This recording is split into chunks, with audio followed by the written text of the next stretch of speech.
So, like any other closeted, overweight teen living in South Dakota, I found refuge in the drama department. Those were my people.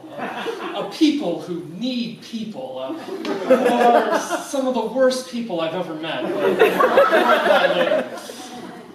Even though I'm not much of a performer, as you can see with my shakes, I was roped onto the stage and quickly rose into Mrs. G's inner circle. Now, Mrs. G was the drama teacher, an unquestioned and infallible figure, much like a small-town L. Ron Hubbard. It was unsaid but understood that if G liked you, you were rewarded, and if she didn't, well, rumors are spread that you missed rehearsal because you needed an emergency abortion. I somehow found myself in her good graces, and it was lovely, and most importantly, I owed her my friends. I never made friends easily. In fact, most of my friends from high school consisted of kids who were assigned to sit next to me. I wasn't upset with this. I was more than happy to remain in my world of film and television. This very world convinced my father I was autistic until I started kindergarten. But when I entered the drama department, I suddenly found people I wanted to allow into my world, a magnificent world of unicorns and needlepoint and vinyl cast recordings. I never thought I would ever find others to join me there, but I did. But it didn't last long. In the winter of my junior year, I was the assistant director to my friend Sally. Rehearsals were going great, but then one day, out of the blue, she slapped me across the face.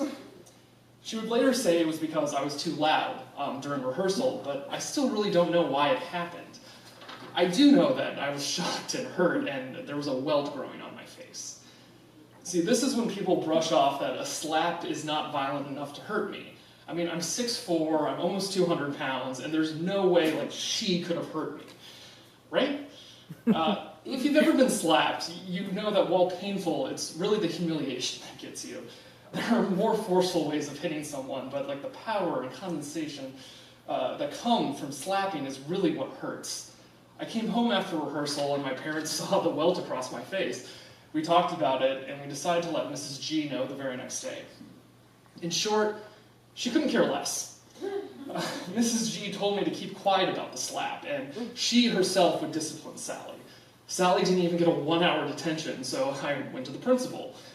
The principal didn't want to meet me during school, and she came to my house over the weekend. There was this air of mystery in the meeting, like I'm Carrie Russell talking to the KGB. I told the principal everything that happened, and more importantly, I told her what happened when I talked to Mrs. G. She was furious and relieved simultaneously. It didn't make any sense. And it just ended, and she left. And by Monday, Mrs. G had been suspended, and termination proceedings had begun. The students reacted in a way only well-trained drama freaks could. Tears, shouting, spontaneous chorus of For Good from Wicked. As the week went on, the students were pulled into the office and questioned about everything. Stories spread of their questions and answers, and I was always asked if I had gone in yet. I didn't dare tell them about my meeting with the principal, but once Sally got suspended, everyone knew. I was suddenly the root of this entire debacle. My refusal to participate and the protests couldn't have helped either. And so my friends turned on me. They couldn't just hate me. After all, they had to make a production number out of it. If you think drama freaks can't be intimidating, you've obviously never had police cover when they threaten to set your house on fire. And through this chaos, their king appeared. Now, Edward was the father of one of my former friends, and the self-appointed general in this army against the school board and their tireless mission to rid the world of caring educators. Edward was a failed academic turned tiger dad, and so he had a lot to do. He soon organized the students into action, culminating in a retrospective of Mrs. G's career, complete with news coverage and an in-studio interview with Edward himself as an expert in the case.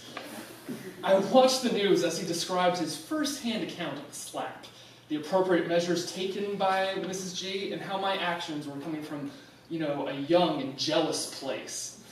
He didn't name me, but he broadcast far and wide across western South Dakota about my role as the mastermind to take down a veteran teacher.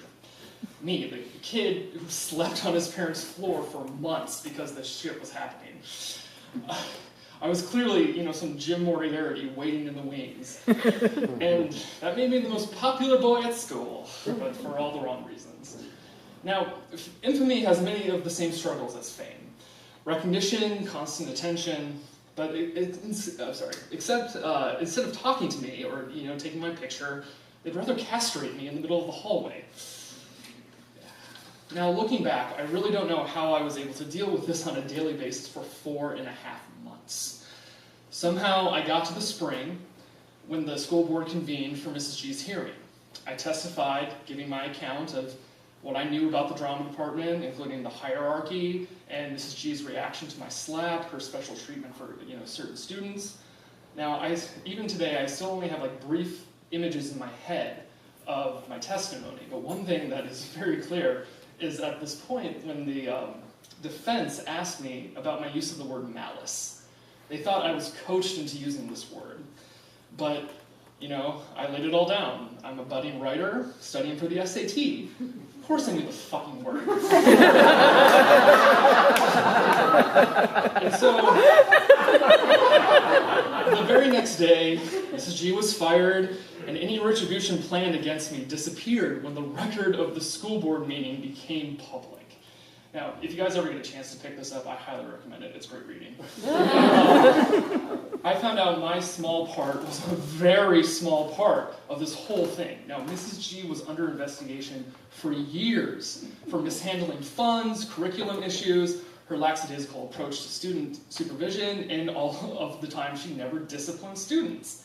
In fact, termination proceedings began many times before me, but they never got to that point because they needed kind of one more thing to lay on her. So I was the straw that broke the camel's back, but I was a sparkly, crazy straw with loops. Everyone saw me. And then, everything stopped. They were no longer wronged and fighting for truth. I was again in obscurity, but the damage was done. I found myself with only 2 people who would talk to me out of the entire drama department, one of whom also testified that Sally hit her as well. But but these 2 could see my pain, and that my part was just, a smaller part of this larger problem. So later on, Edward ran and won his bid for a seat on the school board. But that lasted only 1 term. Obviously, he couldn't function within regulations. He also lost a bid for lieutenant governor, which I believe is because his PhD in medieval economics didn't really resonate with the voters of South Dakota. And in the end, everyone was able to move on. But I really wasn't. This has happened. All that happened has stayed with me now for almost 14 years. I know it's stunted my development in a lot of areas, especially with friends and even romantic relationships, but really it has mostly changed the way I view mentors. I'm not one to fall for idol worship anymore, something that has set me at odds through both undergrad and grad school. And even at Northwestern, just picture me working on WAMU for 4 years. And all those troubles I had. It's also funny to share this story with you now, because I kind of forgot until I started this whole process that this story was my application essay for Northwestern. Spoiler alert, I got in. So I guess there's really a silver lining, because everything terrible led to some of the best times of my life, and stuff I have today, like my education, my career, some of the best friends anyone could ask for, and shout out to the camera people. That's my best friends. We love you. And so, things are good, but there's one thing I do know, and that's, if I ever see Edward, I won't hesitate to give him my first-hand account of the slap.